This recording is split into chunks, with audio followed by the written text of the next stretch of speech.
on a 40-mile bike ride a couple of weeks ago and an SUV smashed into me. I broke my C2 cervical vertebrae and need to wear this collar for 12 weeks, but at least I can still move and talk. So sorry for the silly analogy, but some people's closing skills are broken. They know the common objections. I want to think about it. I want to talk to such and such. I want to do some more research. And all these objections come with the territory. If you don't know how to handle them, then you need to stop what you're doing right now, watch this video, and I would watch it several times until it gets ingrained into your psyche. After all, this is your profession. This is what you do for a living. This is how you feed yourself and perhaps your loved ones. So you must know how to react immediately when you hear them. You must be able to interpret their meaning. So here it is. Are you ready? You see, these comments and ones like them are called delays or stalls. They say, I want to delay the pain of parting with my money. Now get this, really get this. Nearly 100% of the time, they are not the real objection to not buying right now. So you get that? Again, most of the time, the objection that the prospect gives is not the real reason for them not buying. It is a smoke screen to the real objection. Now, cutting through the crap, the real issues are these.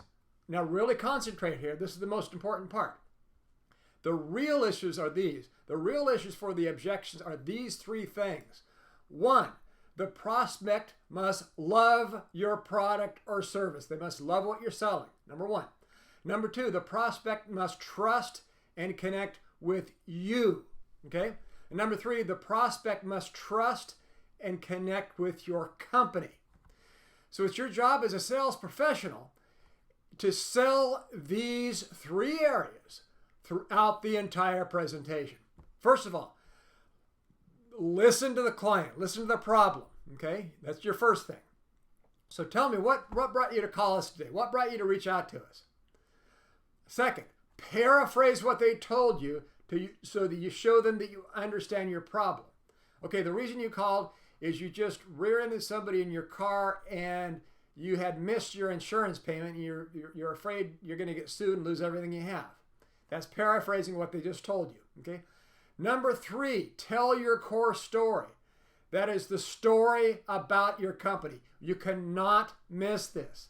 This is essential. This should take about 1 or 2 minutes. And this is the foundation of credibility.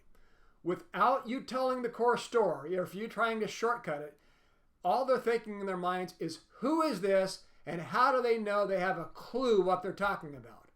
If you tell your core story and establish your credibility and your company's credibility, everything you say from that forward will be built on that foundation of trust and credibility. You must tell the complete core story and not skip this part. It's essential. That was number three. Number four is ask your prospect more about their problem. In our case, what they have to protect or what they need to do, what their problem is. More details about the problem. And number five, once you understand what their problem is in greater detail, then you can propose a solution based on what they told you. Okay? Propose a solution. 6 is answer questions. They'll have questions about the solution. You go through until they've exhausted their questions. Okay?